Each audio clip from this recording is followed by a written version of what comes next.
오늘 함께 은혜 나누실 말씀 룻기 2장 8절에서 13절 말씀 제가 읽습니다. 보아스가 룻에게 이르되 내 딸아 들으라.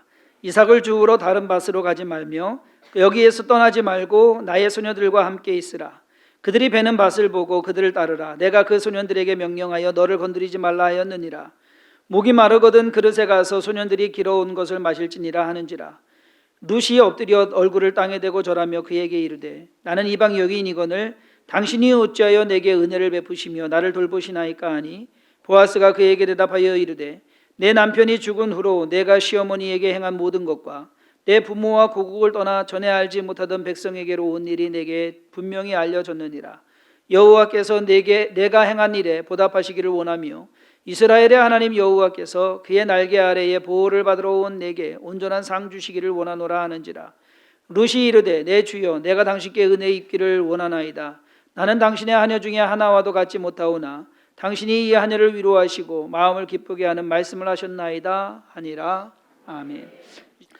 오늘은 나오미와 룻에 이어서 룻기에 나오는 세 번째 인물 보아스에 대해서 알아보는 시간을 갖고자 합니다. 보아스에 대한 소개는 룻기 2장 1절에 이렇게 나옵니다. 나오미의 남편 엘리멜렉의 친족으로 유력한 자가 있으니 그의 이름은 보아스더라.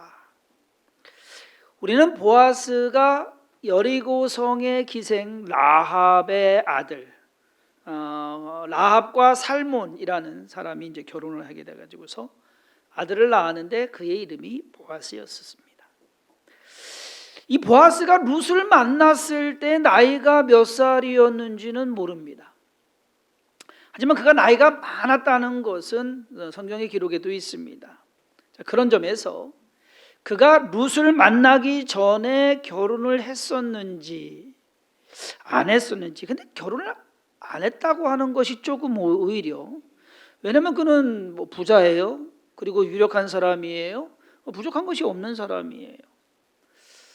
이제 설령 본처와 자식들이 다른 자식들이 있었다라고 하더라도 족보는 룻과의 사이에서 태어난 오벳으로 이어갑니다.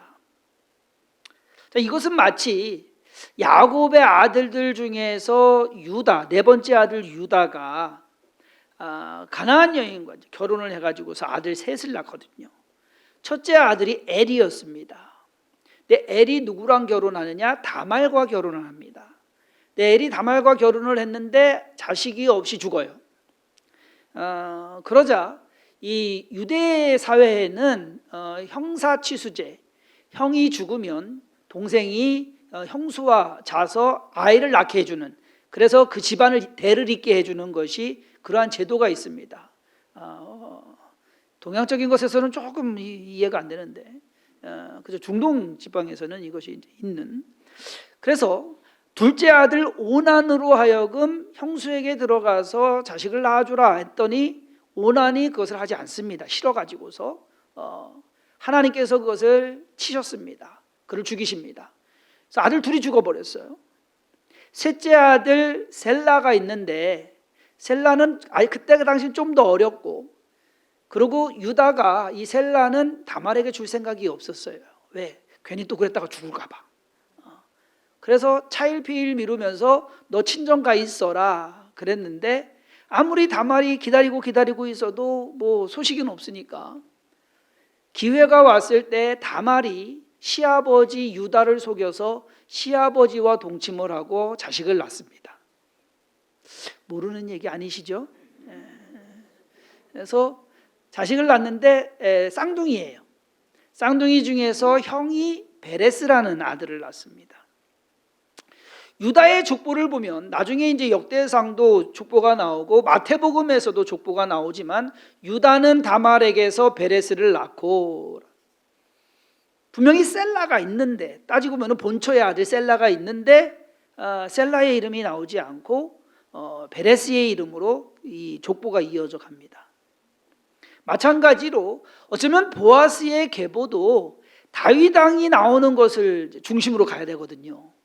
그러다 보니까 다른 자녀들의 이름들은 나오지 않고 보아스와 룻 사이에서 태어난 오벳, 오벳으로 인해서 내려가는 계보가 선택된 것이 아닐까라는 추측을 해봅니다. 룻기 2장 1절에서 설명하듯 보아스는 유다 지파에 속한 사람으로서 부자였습니다. 유력한 사람이다라고 하는 것은 부자라는 얘기예요. 거기에다가 나오미의 남편 엘리멜렉의 친족이었다라고 소개하고 있습니다. 어느 날 이 보아스가 자기 밭에 와서 일하는 일꾼들을 보기 위해서 그의 땅으로 갑니다. 자기 밭으로 갑니다.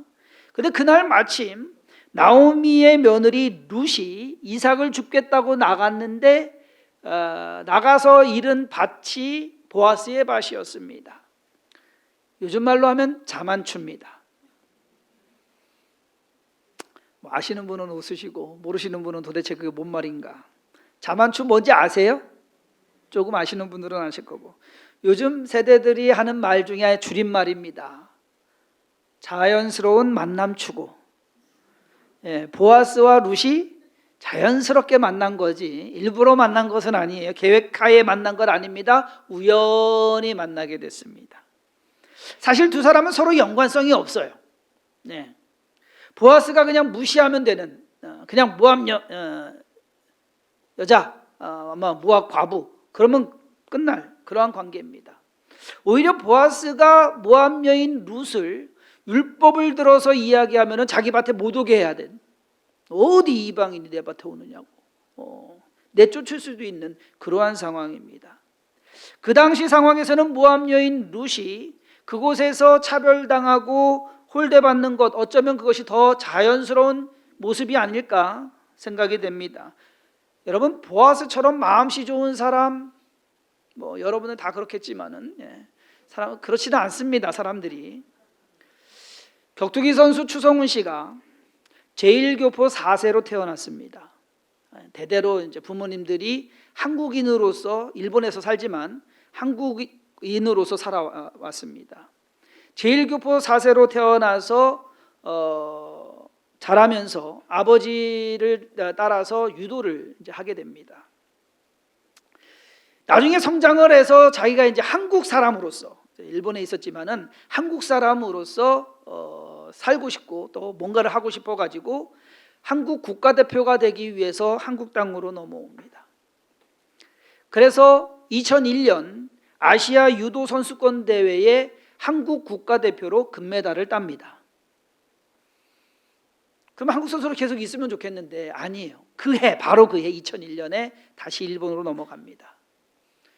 왜 일본으로 넘어갔느냐면요, 이게 차별인 거예요.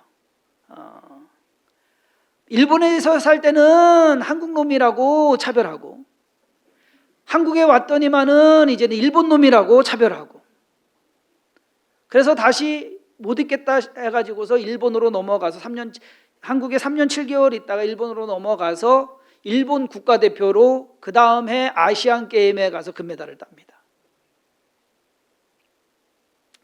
모압 여인 룻이 어쩌면 똑같은 상황인 것 같아요.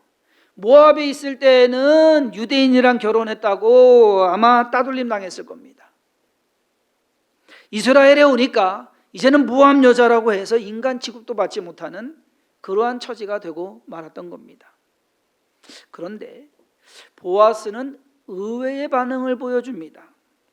모압 여인 룻에게 아주 친절하게 대해주고 따뜻한 말로 위로까지 해줍니다. 우리는 성경을 읽으면서 보아스 마음에 들었나 보다, 그런가 보지, 이렇게 생각할 수가 있어야. 그런데 그것이 그렇게 쉬운 것이 아닙니다. 이러한 보아스의 환대에 룻은 자신이 은혜를 입었다라고 얘기합니다. 룻기 2장 10절 오늘 본문 말씀에 룻이 엎드려 얼굴을 땅에 대고 절하며 그에게 이르되 나는 이방 여인이거늘 당신이 어찌하여 내게 은혜를 베푸시며 나를 돌보시나이까. 말이 안 되는 상황이에요.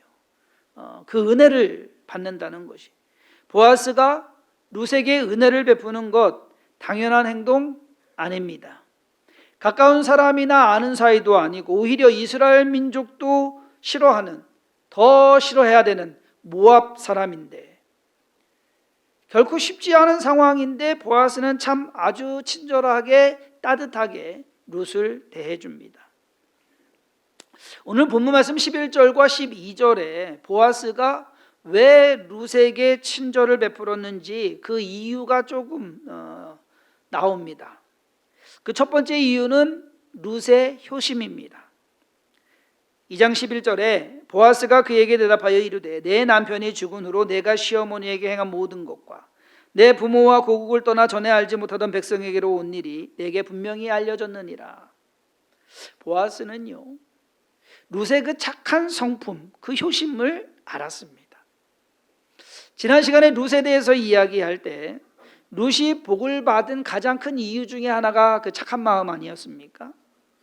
솔직히 그녀의 그 착한 성품은 그녀의 삶을 힘들게 했거든요. 그렇지 않아요? 그냥 친정으로 돌아가 가지고서 자기 민족 가운데서 그냥 살면 더 편했을지도 모릅니다.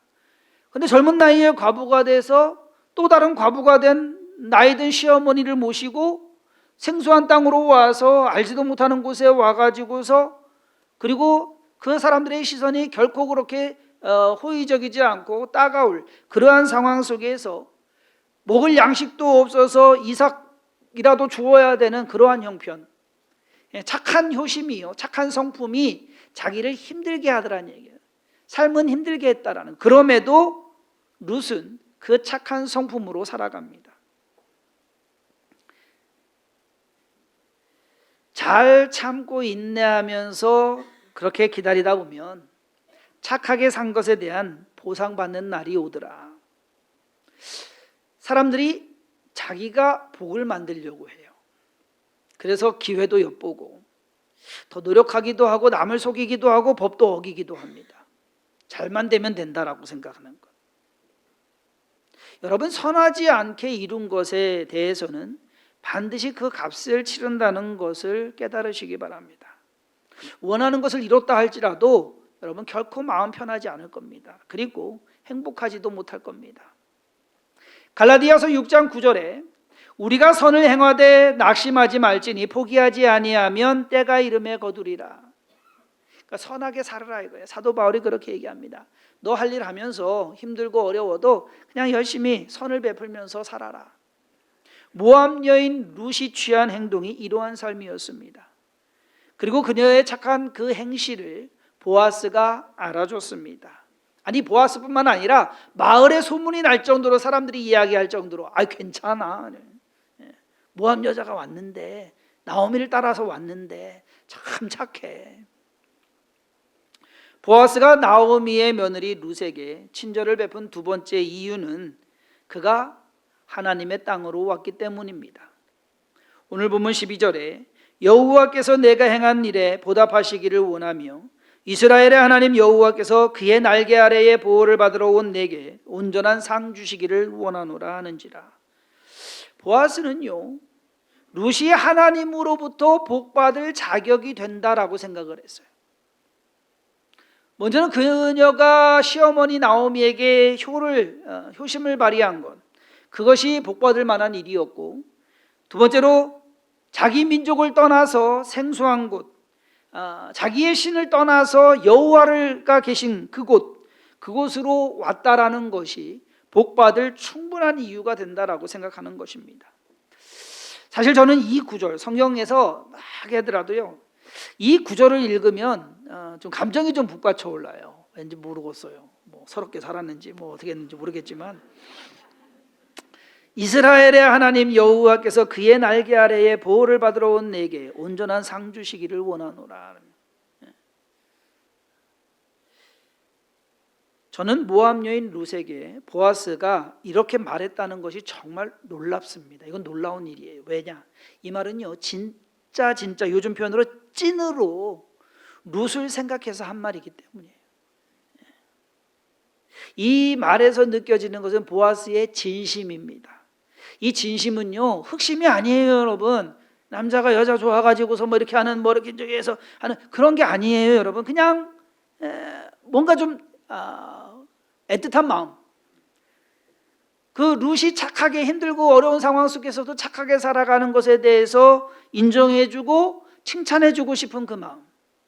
그리고 거기에 긍휼한 마음이 더해가지고 뭔가 좀 잘해주고 싶은. 보아스의 그러한 친절, 어쩌면 룻이 좀 안심했을 것 같습니다. 아무것도 없는 땅에 와서 아무도 모르는데 그냥 나와가지고서 이삭이라도 줍는데 어떻게 될지 모르는 그런 상황 속에서 의외로 좋은 사람을 만난 거예요. 걱정하고 근심하고 염려하고 있는 그 룻에게 뭔가 안심이 되고, 그리고 그 안도와 함께 힘이 나지 않겠습니까? 뭔가 살아갈 용기가 생기지 않겠습니까? 사람들이 다 보아스와 같지는 않습니다. 오히려 반대로 행동하거나 아예 관심을 주지 않는 것이 일반적인 반응일 것입니다. 보아스가 룻에게 베푼 친절은 하나님께서 룻에게 베푼 은혜입니다. 보아스는요, 하나님의 헤세드, 이 은혜라는 단어가 헤세드라는 단어예요. 히브리어로. 즉 은혜를 베풀고 인애를 실천한 것이다. 무슨 말이냐면, 보아스는 지금 룻이 하나님의 날개 아래로 보호받으러 왔다라고 생각을 했어요. 참 표현도 참 잘해요. 하나님의 날개 아래로 보호받으러 왔구나.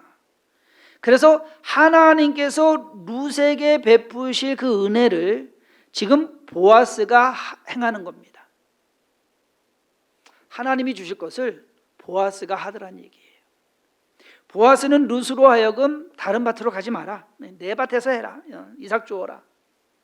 식사도 일꾼들이랑 같이 하고 물도 있으니까 가서 마시고, 그리고 곡식 빼는 소년들에게 가서 얘기합니다. 야, 너희들 오늘부터는 베면서 다 베지 마. 조금씩 빼가지고서 내려놔. 헤세드라는 것은 내가 받거나 누릴 수 있는 것보다 더 많은 것을 얻는 것입니다. 반대로 내가 받을 자격이 되지 않는데 큰 은혜나 은총을 입는 것이 헤세드입니다. 보아스는 룻이 그의 밭에서 가질 수 있는 것보다 훨씬 더 많은 것을 그냥 주었습니다. 꼭 거저 주었어요. 사실 이삭을 줍는 사람들이 이삭을 주려면 어떻게 해야 되는지 아세요? 소년들의 뒤를 따라가면서 줄 수 없어요. 소년들이 단을 베고 묶어서 추수를 다 끝나야 그제서야 가서 이삭을 주실 수가 있습니다. 그런데 일꾼들과 함께 식사를 한다는 것, 거기에 있는 물을 그냥 마신다는 것, 여러분 이거는 상상할 수 없는 일이에요. 그렇기 때문에 룻이 보아스에게 2장 10절에 룻이 엎드려 얼굴을 땅에 대고 절하며 그에게 이르되 나는 이방 여인이거늘 당신이 어찌하여 내게 은혜를 베푸시며 나를 돌보시나이까 하니, 그럴 이유가 없는데 나에게 왜 이렇게 친절하게 잘해 주십니까? 라고 하는 것. 여기에 나오는 룻이 말한 은혜, 당신이 어찌하여 내게 은혜를 베푸, 이 은혜라는 단어가 헤세드라는 단어입니다. 룻은 보아스로부터 헤세드를 입었고 보아스는 룻에게 헤세드를 베풀었습니다. 보아스가 룻에게 은혜를 베푼 데에는 어떠한 사심이 없어요. 뭔가 바라고서 하는 것이 아니에요. 그래서 그가 한 행동이 진심이라는 겁니다. 2019년 7월에 서울 봉천동에 거주하고 있던 한성옥 모자, 어머니와 아들, 엄마는 42살이었고 아들은 6살이었습니다.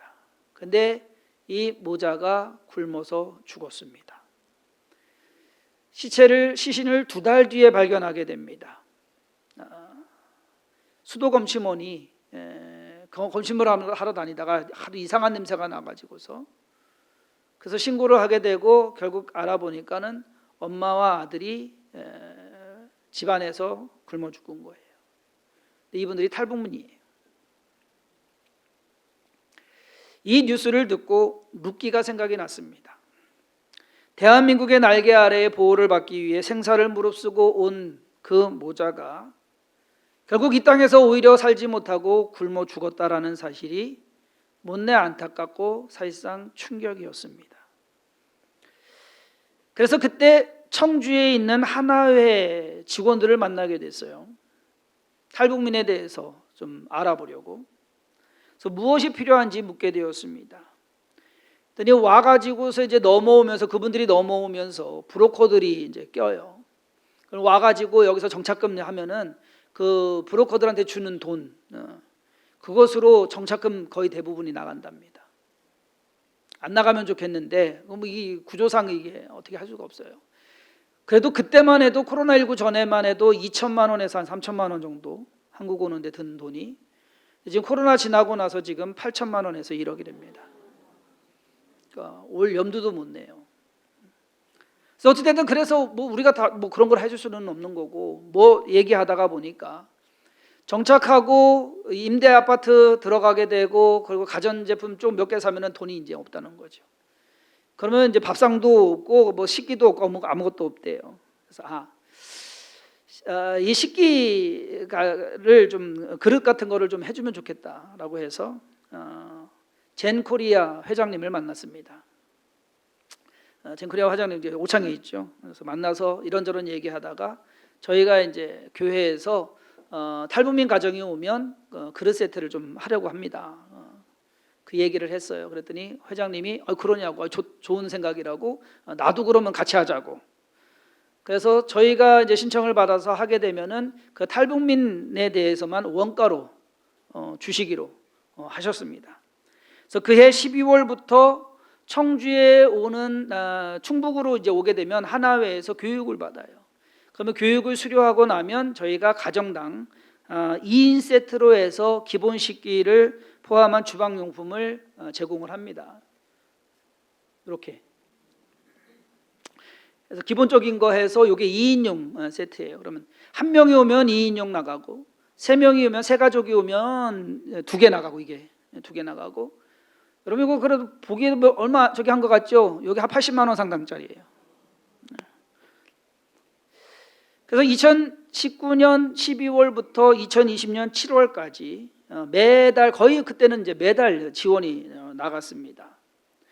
근데 이제 코로나19 2020년 2월 달부터 시작이 됐잖아요. 점점 오는 인원이 줄어들면서 작년에는 한 두 가정 정도 나간 것 같아요. 작년에도 오기는 왔어요. 그래서 올 때마다 하나회에서 연락이 와요. 몇 가정 왔습니다. 그러면 저희가 젠코리아에 대해 얘기해가지고서 뭐 몇 세트 갖다 달라. 그러면 이제 갖고 오면 이제 하나회에 전달을 합니다. 이제 코로나가 끝나고 또 들어오게 되겠죠. 그러면은 아마 앞으로도 계속 지원해 나갈 생각입니다. 그분들 얼굴 한번 못 봤습니다. 고맙다는 인사 한마디 못 들었습니다. 하지만 그저 그분들 우리 곁으로 왔다는 이유만으로 도움을 받을 자격이 있다라고 생각을 합니다. 아니, 우리가 돌볼 의무가 있다라고 생각합니다. 보아스가 룻을 생각해서 베푼 헤세드가 그런 것입니다. 룻이 마음에 들고 좋아서가 아니라 하나님의 백성으로 그렇게 하는 것이 맞기 때문에 헤세드라는 단어는 은혜, 자비, 인자, 호의, 친절 등 여러 가지 의미가 있습니다. 저는 오늘 말씀의 헤세드를 인애로 해석하고 싶습니다.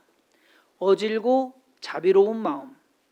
보아스가 룻에게 베푼 사랑이 사심이나 어떤 의도가 있어서가 아니라 그저 순수한 마음에서 우러난 친절, 인애를 베푼 것이다라는. 저와 성도님들이 그저 보아스처럼 살면 좋겠다라는 생각입니다. 너그럽게 긍휼한 마음을 가지고 누군가에게 힘이 되어주는 그러한 사람이 된다고 한다면 인생 잘 산 것 아니겠습니까?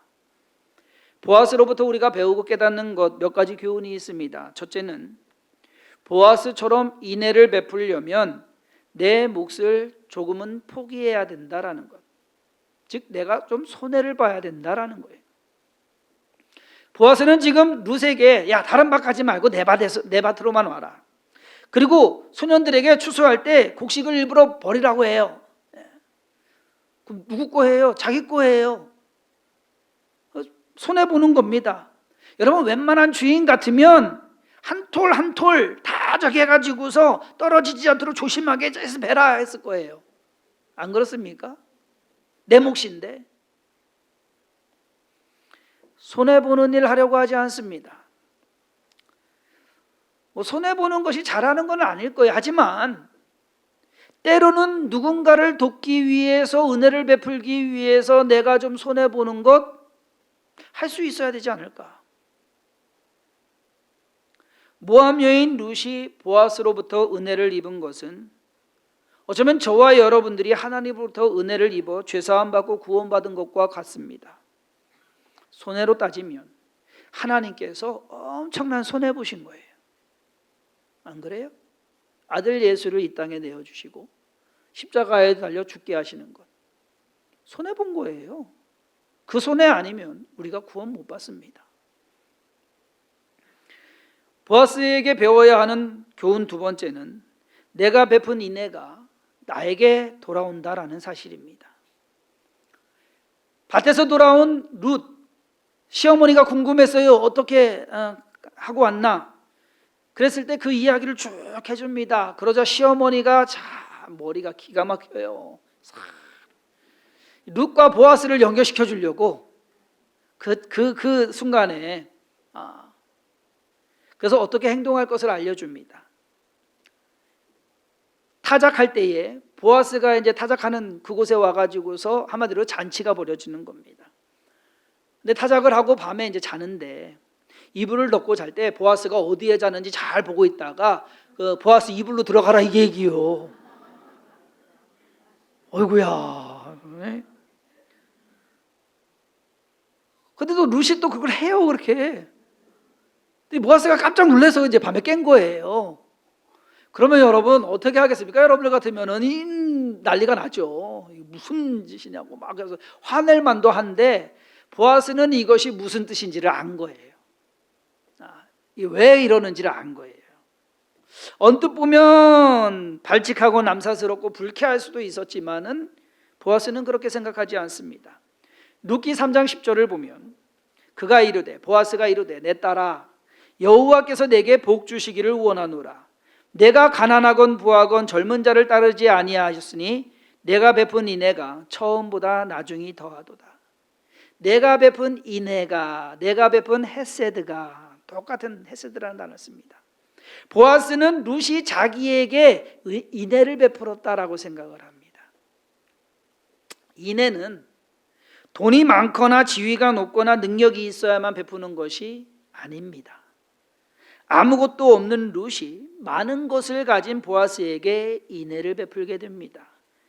그리고 그 시작은 보아스의 인애로부터 시작이 된 겁니다. 마찬가지로 하나님의 인애로, 하나님의 은혜로 시작된 우리의 삶은 우리가 또한 하나님께 은혜를 갚을 수 있는 그러한 것으로서 마무리 져야 되지 않을까.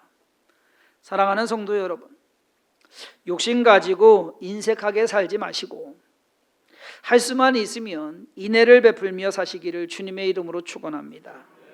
만약 그렇게 된다고 한다면 하나님의 인애가 성도님들의 삶에 더 풍성하게 넘치게 될 것을 확신합니다. 그러한 것으로서 좀 좋은 일들, 따뜻한 이야기가 주성인교회 모든 성도님들의 삶 가운데, 가정 가운데 그 속에서 일어나기를, 그리고 만들어지기를 간절히 소망해 보면서 오늘 이 말씀을 전합니다. 기도하겠습니다. 하나님께서 우리에게 베푼 인애는 오래 참으시고, 그리고 우리를 구원하시고, 우리를 용서하시고, 우리를 하나님의 품으로 부르시는 겁니다. 그 은혜로 말미암아 우리가 살아갑니다. 하나님, 오늘도 우리의 욕심 내려놓고 우리 또한 하나님의 인애를 실천할 수 있는 그러한 마음과 여유와 용기가 있게 하여 주옵소서. 진정 우리의 사랑으로, 우리가 베푸는 은혜로 누군가 힘들고 어려운 시간을 지날 때 도움이 되며 힘이 되며 용기가 되는 그러한 아름다운 이야기들이 넘쳐나게 하여 주옵소서. 하나님의 사랑을 전하는 것으로 인하여 우리가 기뻐하게 하시고 만족하게 하여 주옵소서. 왜? 우리 또한 그 사랑을 받았기 때문입니다.